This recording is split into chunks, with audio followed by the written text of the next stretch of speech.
Vamos iniciar agora uma revisão de materiais. O objetivo de aprendizagem é que ao final do vídeo você consiga diferenciar os materiais segundo os tipos de ligação interatômica e a estrutura cristalina que estão organizados. O que torna os materiais diferentes? Do ponto de vista macroscópico, a gente tem duas panelas aí, uma panela de ferro, uma panela de aço. O que diferencia uma da outra? O peso, dureza, resistência à corrosão, rugosidade, brilho. Tudo isso que nós relacionamos aqui estão relacionados às características macroscópicas desse material, ou seja, características que a gente pode observar a olho nu ou com a ajuda de uma lupa. Mas e do ponto de vista microscópico? Se a gente reduzir a escala, o que a gente tem de diferente? A gente tem tamanhos de grãos diferentes, a gente tem ordenamentos dos grãos, e tudo isso vai influenciar no comportamento mecânico do meu material, nas propriedades mecânicas dele.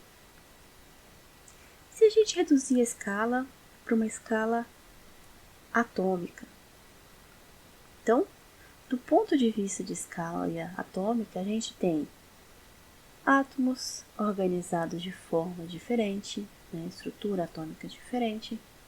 A gente tem defeitos diferentes, então se um defeito ele vai ser interno à estrutura cristalina, o retículo cristalino, ou se ele vai substituir um átomo do retículo cristalino, tudo isso vai influenciar na propriedade mecânica dele.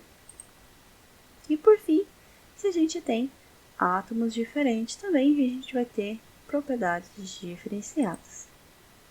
Então, em resumo, as propriedades e aplicações dos materiais eles dependem não só dos seus átomos, do tipo de ligação atômica e estrutura atômica, como também da organização, da distribuição e tamanho de grãos e, do ponto de vista mais macroscópico, do acabamento do nosso material.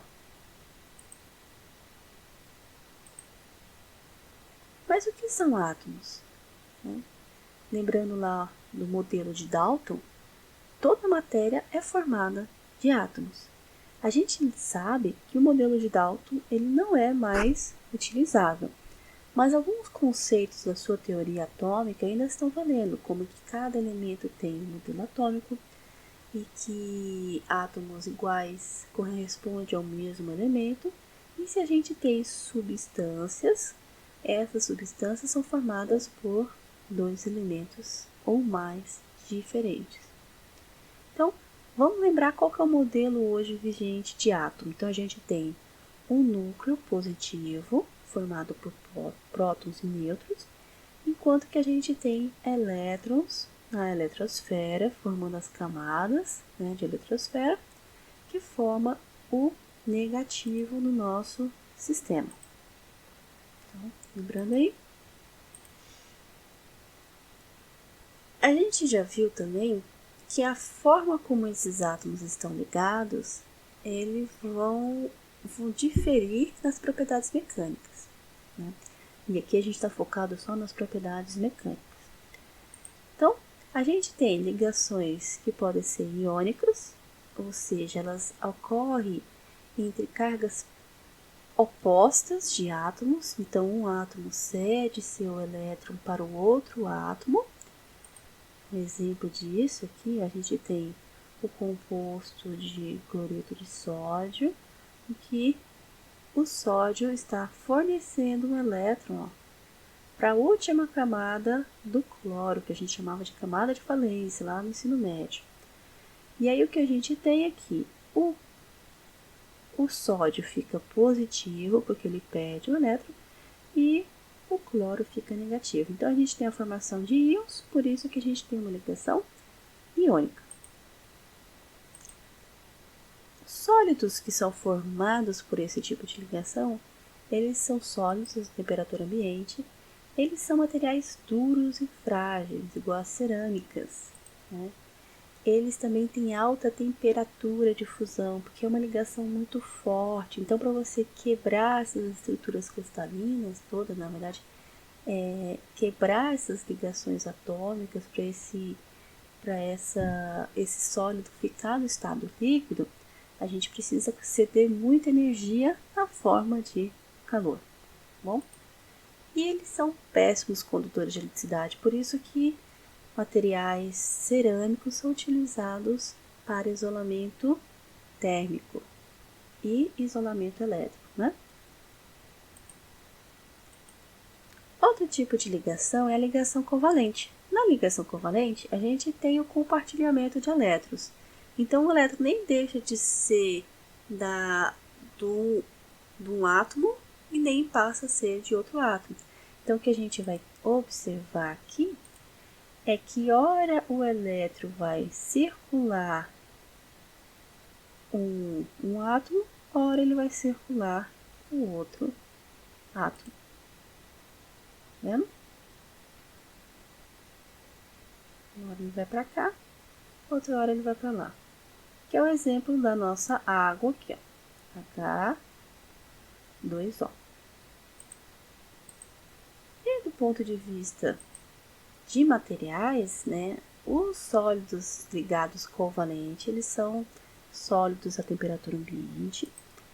Ele tem uma ligação não tão resistente, né, não tão forte, então tem uma baixa temperatura de fusão. E como exemplo, a gente tem os polímeros, que também são péssimos condutores de eletricidade. Por fim, temos a nossa ligação metálica.